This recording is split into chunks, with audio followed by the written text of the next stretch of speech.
నమస్తే న్యూస్ 24 తెలుగుకు స్వాగతం. వార్తల్లోని ముఖ్యాంశాలు ఇప్పుడు చూద్దాం. మంచిర్యాల జిల్లా నస్పూర్ మండలంలోని శ్రీరాంపూర్ కాలనీలో డీజేఎఫ్ వ్యవస్థాపక జాతీయ కమిటీ ఆధ్వర్యంలో మంచిర్యాల పెద్దపల్లి జిల్లాల కమిటీలను వేయడం జరిగింది. మంచిర్యాల జిల్లా అధ్యక్షుడు ప్రధాన కార్యదర్శిగా సందీప్ యాదవ్ బర్ల తిరుపతి నియామకం కాగా పెద్దపల్లి జిల్లా అధ్యక్షులుగా కుమార్ ప్రధాన కార్యదర్శులుగా 2 జిల్లాల కార్యవర్గాలను డీజేఎఫ్ ఆధ్వర్యంలో నియామకం చేయడం జరిగింది. ఈ కార్యక్రమంలో డీజేఎఫ్ వ్యవస్థాపకులు ఏనుగుల మల్లారెడ్డి, శ్రీనివాసరావు, జాదవ్ బీరం, తేజమూర్తి, నరమల్ల విజయ్ కుమార్, నీలల్ల శ్రీనివాస్, మాసం రత్నాకర్ తదితరులు పాల్గొన్నారు. ఈ కార్యక్రమంలో రాజు ప్రకాష్ మాట్లాడుతూ 2 జిల్లాల డీజేఎఫ్ సభ్యులకు 10 లక్షల ఇన్సూరెన్స్ కాను ప్రీమియం చెల్లిస్తామని డీజేఎఫ్ సభ్యులకు హామీ ఇస్తున్నామని అన్నారు.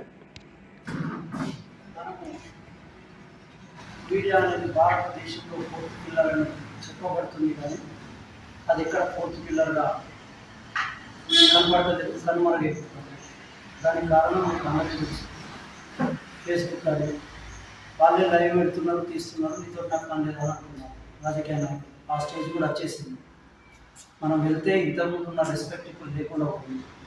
కాబట్టి మనకి ఏదన్నా చిన్న ప్రాబ్లం వచ్చినా కానీ ఎమ్మెల్సీ పదవి ఇస్తారని ప్రకటిస్తే ఈయన తీసేస్తే ఆ ఎమ్మెల్సీ పదవి మనం తీసుకోవచ్చు అనే దురుద్దేశంతో, ఆ చెడ్డ ఆలోచనతో మరి మన సంస్థను విచ్ఛిన్నం చేసే కార్యక్రమం నాతోనే మొదలుపెట్టారు. ఆ విధంగా ప్రతి సంవత్సరం తీసుకుంటూ పక్క పెట్టుకుంటూ రావడం జరిగింది. అది ఆఖరికి తనకు తాను తొలగించుకొని తనకు తాను బయటకు వెళ్ళవలసిన పరిస్థితి తనే కోరి తెచ్చుకున్నాడు. ఆ విధంగా ఇంకా ముందు ఇక్కడ ఉన్న సభ్యులు ఎవరు కూడా ఒక సిస్టమేటిక్ గా మీరు కానీ మేము కానీ అందరి అభిప్రాయాల మేరకు మాత్రమే ఈ సంస్థను భవిష్యత్తులో మనం ముందు తీసుకెళ్తాం. ఖచ్చితంగా ఇప్పుడు మనం జిల్లా కమిటీలు వేసుకుని వస్తున్నాం. జిల్లా కమిటీలు అన్ని అయిన తర్వాత రాష్ట్ర మహాసభ పెట్టుకుంటాం. రాష్ట్ర మహాసభలో పోటీ ఉండకూడదు. ఫస్టే మనం ఏదైతే జిల్లా అధ్యక్ష ప్రధాన కార్యదర్శులు ఉంటారు, అదేవిధంగా రాష్ట్ర కార్యవర్గ సభ్యులు ఉంటారు, అదేవిధంగా మరి సంస్థ మనం ఎవరైతే డిసిషన్ చేశారో ఆ సభ్యులు అందరూ కూడా ఒకవేళ పదవులు లేకున్నా కూడా వాళ్ళందరూ కూడా కూర్చొని రాబోయే మహాసభలో ఎవరిని అధ్యక్షులు ప్రకటించుకుందాం, ఎవరు ప్రధాన దర్శనాన్ని మనం అంతా ఒక్కముడిగా అనుకున్న తర్వాతనే ఏకగ్రీవంగా అయ్యేటట్టుగా తీసుకుందాం.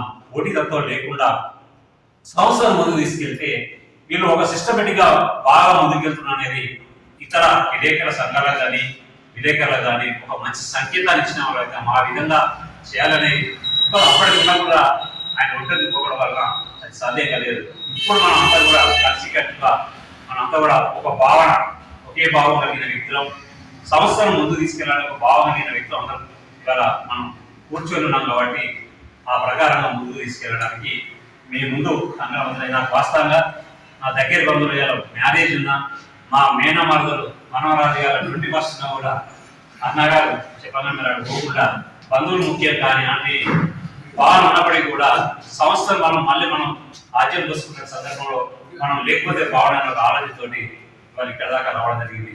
మనం కుటుంబ సభ్యుల కంటే కుటుంబం కంటే మనం పెట్టుకున్న లక్ష్యం గొప్పది. ఆ లక్ష్య సాధన కోసం ఒక సంస్థ నిలబెట్టుకోవాలి. ఆ సంస్థ ద్వారా మన జర్నలిస్టులందరూ కూడా న్యాయం జరిగేటట్టుగా పోరాటం చేసుకునే అవకాశం ఉంటుంది.